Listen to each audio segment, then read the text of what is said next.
হ্যাঁ গাইস, আসসালামু আলাইকুম।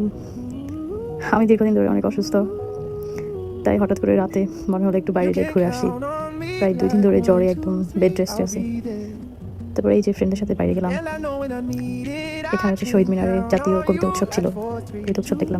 এখন আমাদের আবৃত্তি শুনবেন। এই যে আমি অনেক সিক, তখন আমি উদাম হয়ে রাখছি। এটা অলমোস্ট শেষ হয়ে গেছিল তখন, এই রাতে 8টা বাজে।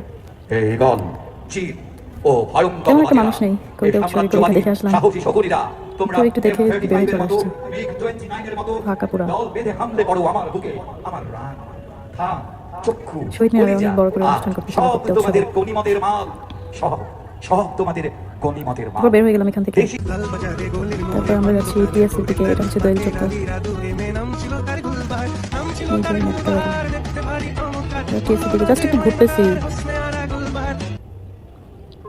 এই যে টিএসসিতে আন্দোলন, রাজু ভাস্কর্যের সামনে আন্দোলন তো থাকবে, এটা আমি দেখতেছি। আন্দোলন আর আন্দোলন।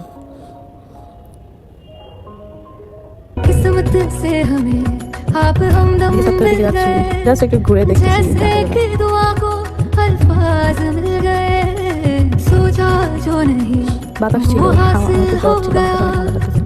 चाहूं अब क्या कि खुदा दे अब मुझे। চত্বরের উপর অনেক বড় চাঁদ উঠেছে আজকে। চাঁদটা অনেক সুন্দর ছিল, একদম লাল হয়েছিল, এই যে চাঁদ। তারপর ওইখানে একটুখানি বসছিলাম, সেটা হচ্ছে কর্ন খেলাম, গ্রিন কর্ন। জাস্ট এটাই খেতে মন চাইছিল। তো খাওয়া দাওয়া করে বাসায় চলে গেলাম। ভালো, এটা অনেক মজা লাগছে, কিন্তু উনি অনেক সল্ট দিয়ে দিয়েছিল। আমি অনেক অসুস্থ, যার জন্য আমার ভয়েস অন্যরকম হয়ে আছে। ওকে, বাই।